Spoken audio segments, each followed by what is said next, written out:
Alors, pour vraiment aller jusqu'au bout de la purification, il faut éviter 3 choses. Il faut éviter une altérité réelle, même si je vais devoir nuancer ça quand on va parler des relations. Mais bon, ça sera demain matin, on aura déjà oublié. Donc, il faut éviter une altérité réelle. Il faut éviter l'espace. Il n'y a pas d'espace dans cette sortie. C'est une sortie sans espace. Est-ce que c'est possible une sortie sans espace? Une procession sans espace? Emmanuel Courage. Quand on pense. Il n'y a pas d'espace dans notre pensée. On peut s'imaginer avec un espace dans notre pensée, mais il n'y a pas d'espace quand on pense. Et, encore plus difficile à comprendre, il n'y a pas de temps. En Dieu, il n'y a pas de temps. Bon, Thomas, il est beaucoup plus intelligent que ça. Bon, mais ça ne fait pas partie de ce cours-ci. Mais... Vous savez, souvent, on dit l'éternité, c'est l'absence de temps. Saint Augustin dit ça. Thomas, sans vouloir critiquer Augustin, dit « c'est juste, mais on pourrait dire mieux.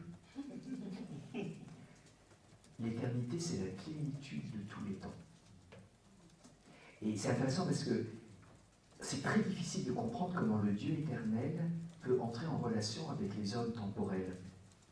Et comment les hommes temporels sont en relation avec le Dieu éternel. Parce que pour Dieu, normalement, s'il est hors du temps, tout est déjà fait, tout ça.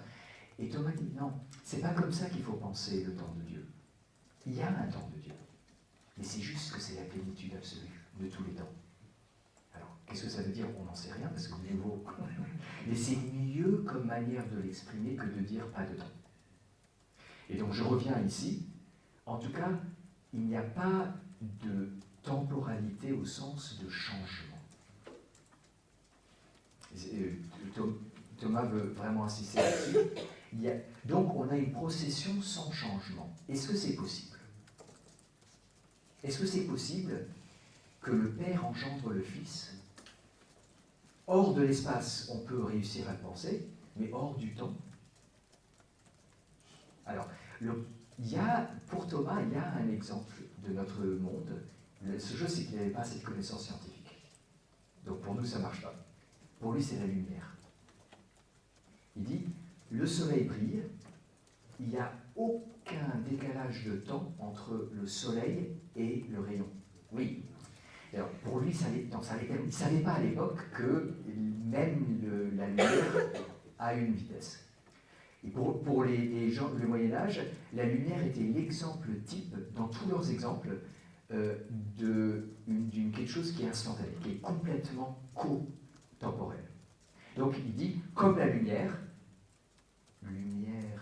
issue de la lumière, comme la lumière, le Fils est engendré sans temps. Il a toujours été engendré. Il n'y a jamais de moment où il n'a pas été engendré. Alors, en fait, en réalité, je pense que l'exemple de la pensée marche malgré tout à moitié.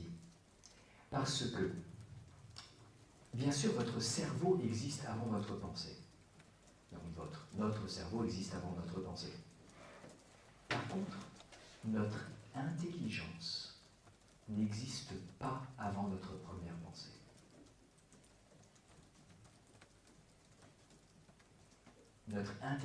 On ne peut pas concevoir notre intelligence avant que ça commence à penser. Pourtant, c'est notre intelligence qui produit notre pensée, et notre pensée est produite par notre intelligence. Alors, c'est un peu limite comme exemple, mais je pense que c'est quand même, ça reste l'image la moins éloignée, analogique, plus de dissemblance, mais la moins éloignée de ce qu'est cette réalité d'un Dieu où il y a une procession sans qu'il y ait de temps. Une procession sans qu'il y ait de temps.